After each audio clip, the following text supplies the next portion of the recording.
มาทุกคนเนาะคลิปนี้สิมาสอนวิธีการเปิดห้านค้าเปิดห้านค้าในบ่แม่นเปิดห้านค้าเปิด QR ห้านค้าในแอปMB Lao เนาะทุกคนเนาะมาเบิ่งทุกคนเนาะวิธีการเปิดง่ายๆทุกคนแล้วก็เปิดฟรีอีกเนาะทุกคนเนาะรายการถ้าเฮาชำระผ่านนี่เด้อนี่เนาะเฮาสามารถหาเงินฟรีอีก100,000 กีบเนาะทุกคนเนาะห้านค้าที่ชำระผ่านQR code MB หับไปเลยถ้าห้านค้าได้ที่ชำระผ่าน QR code MB นี่เนาะหับไปเลย100,000 กีบเนาะชำระผ่าน QR code MB ลาว30 ครั้งต่อเดือนหับทันทีเงินสด100,000 กีบ30 ครั้งต่อเดือนเนาะทุกคนเนาะถ้าชำระผ่านQR code MB นี่เนาะแล้วก็พร้อมอันนี้เป็นเกมที่ว่าไพ่แบบว่าต้องการสร้างรายได้เนาะทุกคนเนาะเพิ่มเนาะทุกคนเนาะพร้อมรุ่นนี่ก็ยังอ่านบ่จบพร้อมรุ่นหับของขวัญรางวัลหลายมูลค่าหลายกว่า10 ล้านกีบเงินสด500,000 กีบกระเป๋าเดินทางอะไรกะอีหยังกระเป๋าเดินทางอะไรกะหมอนห้องคอเพิ่นแจกนะทุกคนเนาะยังว่าหมอนห้องคอแล้วก็ลำโพงบลูทูธเนาะทุกคนเนาะอันนี้สำหรับโปรโมชั่นที่ทางธนาคาร MB จัดขึ้นมานะทุกคนหลังจากที่ว่าได้เนี่ยก็เขาบอกได้ค่าแนะนำแล้วก็ยังได้ค่า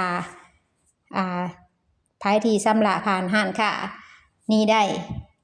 30 ครั้งต่อเดือนขึ้นไปเนาะหับไปเลยฟรีทันที100,000 กีบนะทุกคนเนาะโอเคเฮามาเบิ่งกันเลยวิธีการสั่งQR code เป็นสื่อห้านค้าเลยนะสมมติว่าค้อยเนาะไปเปิดห้านแม่นบ่ทุกคนไปเปิดห้านค้าขายเครื่องแม่นบ่เปิดห้านค้าขายเครื่องแต่ว่าข่อยบ่อยากใส่ชื่อข่อยเป็นชื่อบุคคลแม่นบ่เป็นชื่อแบบเป็นชื่อข่อยแต่ข่อยอยากใส่ชื่อข่อยว่าห้านนั่นห้านนี่นะทุกคนเนาะคือสมมุติว่าห้านขายเสื้อผ้าห้านขายส่งห้านอีหยังก็ว่าไปนะทุกคนสาขานั้นสาขานี้ก็ว่าไปนะทุกคนเนาะเฮามาเบิ่งกันวิธีการเปิดนะทุกคนเนาะพอเฮาเข้ามาหน้าบัญชีของเฮาเนาะทุกคนเนาะหน้าหลักแล้วเนาะทุกคนเนาะล็อกอินเข้ามาแล้วเรียบร้อยเนาะกลับมาที่สวยเหลือนี่เนาะทุกคนเนาะรูปหัวคนแล้วก็มีรูป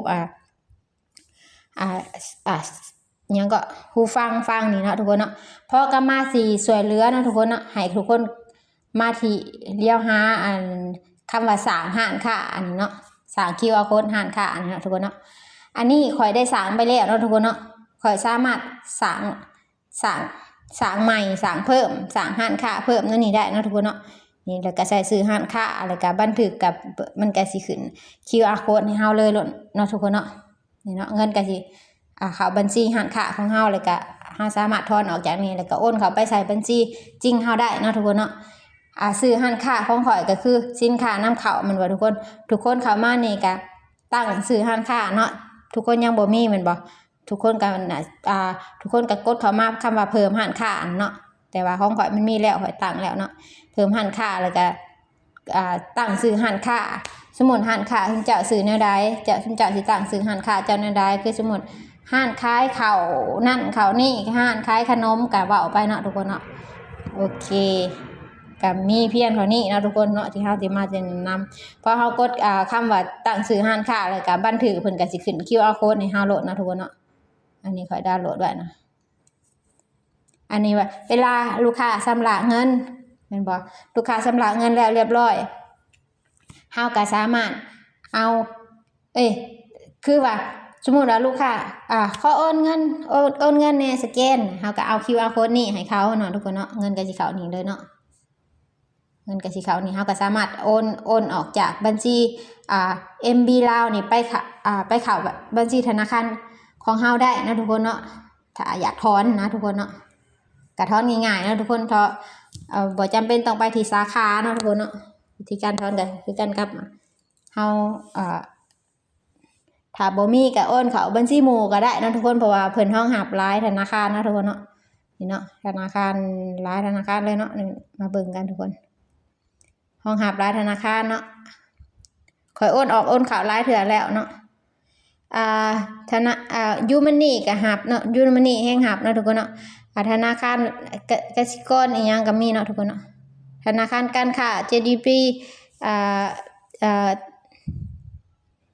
Yetpay ก็มีบ่ GDB Yes ก็มีพัฒนาลาวก็มีธนาคารเวียดอีหยังก็มีปงสวรรค์มีหลายธนาคารทุกคนนี่เนาะเบิ่งเอารูปโลโก้นี่เนาะมีทุกธนาคารเลยเนาะเกือบน่าสิเกือบทุกธนาคารเลยเนาะทุกคนเนาะโอนเข้าโอนออกได้เนาะโอเคทุกคนขอบใจที่เบิ่งคลิปนี้จนจบเนาะจังได๋ก็ตามเนาะฝากกดไลค์กด Subscribe กดติดตามหน่อยเด้อสบายดี